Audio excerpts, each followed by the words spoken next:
Menurut Pak Erwin, nanti ke Pak Roso, kira-kira kalau dilihat dari penyampaian itu, kira-kira harapan apa yang kita miliki ke depan ketika Mas Gibran menjadi cawapres?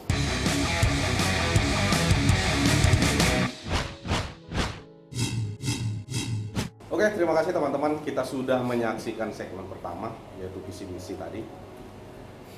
Saya mau spesifik aja pertanyaan.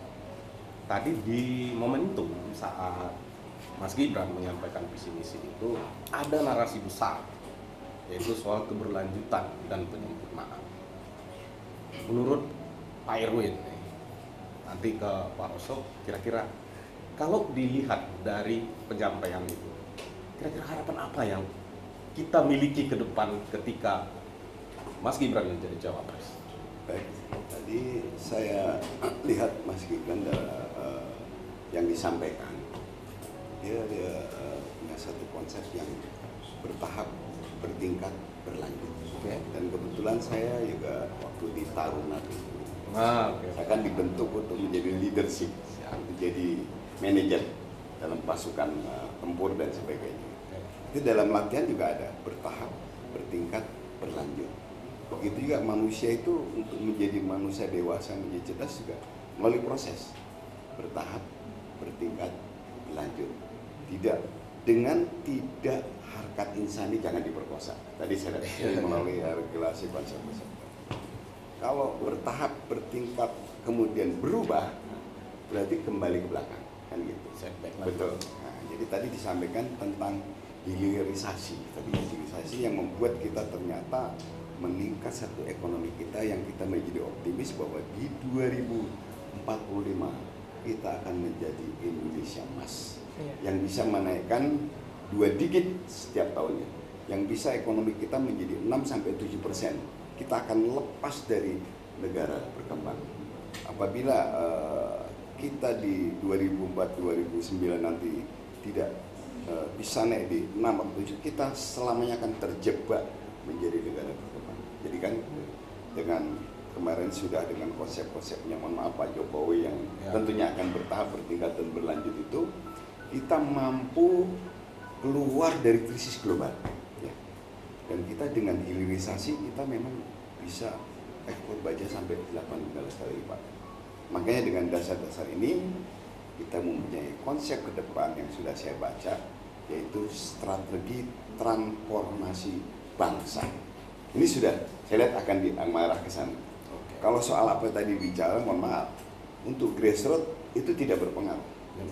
Dia tidak paham dengan bahasa-bahasa apa istilahnya, bahasa-bahasa dewa-dewa ya kalau bagi yang bawah itu kan. Rakyat hanya akan terpengaruh dengan apa yang terbukti dan yang dirasakan. Sementara kemarin di era periode 2019 itu banyak hal yang dirasakan oleh masyarakatnya. Jadi tadi bertahap, bertingkat, berlanjut, maka konsep Pak Wakil Presiden tadi ya dengan Pak Prabowo nanti ya sudah sinkron kolaborasi untuk berlanjut. Terima kasih Pak. Maju. Ya, Jangan kita maju. sudah tangkap Oke, poin baik. baik. Kalau menurut Pak Roso Dara sendiri seperti apa?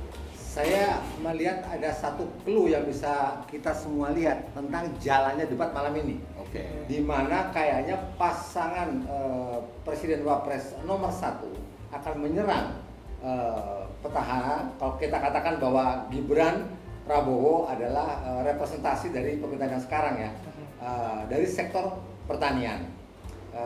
Terbukti dari pertama Caimin langsung gas membandingkan tentang kepemilikan lahan dengan segelintir orang yang memiliki penguasaan lahan cukup luas, dan beberapa argumen lainnya akan dia sampaikan. Rasa-rasanya itu klise karena menurut saya ini tipikal Caimin. Masyarakat sudah tahu Caimin ini kelahiran tahun umurnya 58 ya kalau salah ya. 58, dia kelahiran tahun 66, itu sionya kuda. Kuda itu punya tipikal energik dan ceria. Dia energik untuk menggasak orang dan ceria karena memang ada istilahnya cengiran kuda. Tetapi setiap yang dia sampaikan itu boleh dikatakan omong kosong. Contoh yang lalu-lalu dia mengatakan BBM gratis, direvisi lagi sama dia, itu biasa, itu kan bahasa kampanye. Ini bahaya buat masyarakat. Ya kemudian ibu-ibu hamil akan disubsidi 6 juta.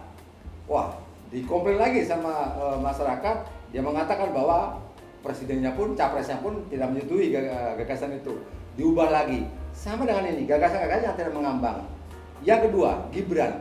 Dia bisa menarik satu benang merah dari mulai isu lingkungan sampai kepada isu masyarakat desa dan adat. Sistematis dan lepas dari dia menguasai persoalan atau dia seorang penghafal yang baik, tapi dia sampaikan dengan struktur yang sangat sistematis dan baik dan mudah dipahami bahwa ini ada satu keberlanjutan dan satu harapan bahwa ke depan akan lebih baik.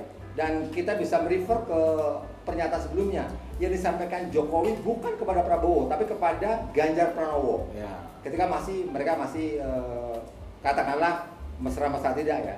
Dikatakan bahwa ketika nanti jadi presiden maka yang pertama adalah swasembada pangan. Itu Jokowi kepada Ganjar. Konteksnya belum ada Gibran waktu itu ya. Belum ada. Artinya bahwa ketika misalnya sekarang Jokowi berada di belakang, ini harus kita akui ya, Gibran, maka concern swasembada pangan sudah pasti menjadi concernnya pas cawapres nomor 2. Dan kalau Prof. Mahfud menurut saya ya normatif. Ya, siap. Ya. Sebenarnya sih menarik sekali penjelasannya panjang, benar itu ya. Tapi karena memang kita harus kembali ke KPU. Nanti kita akan sambung diskusi ini di segmen berikutnya. Baik, jangan kemana-mana, kembali lagi dengan acara debat ini berlangsung, kita berikan kesempatan waktu kepada ketiga calon wakil presiden kita untuk konsentrasi. Setuju Bapak Ibu? Oke, kita saling menghormati, berikan waktu kepada mereka untuk konsentrasi ya. Dan kami juga ingatkan kepada ketiga calon wakil presiden, kami informasikan untuk segmen kedua dan sampai segmen terakhir, segmen 6 sampai selesai, kami mohon agar penyampaian visi misi, pendalaman maupun nanti babak saling tanya jawab untuk tetap berada di podium. Kami informasikan sekali lagi kepada ketiga calon wakil presiden agar dalam penyampaiannya tetap berada di podium. Terima kasih. Baik, hadirin sekalian, di segmen kedua ini pendalaman visi misi dan program kerja akan dimulai dengan calon wakil presiden nomor urut 2 Bapak Gibran Raka. Untuk itu kami persilakan panelis Bapak Profesor Dr. Insinyur Akbar Saleh untuk mengambil pertanyaan subtema di dalam wadah dan diperlihatkan Bapak kepada seluruh hadirin dan juga kepada kami, moderator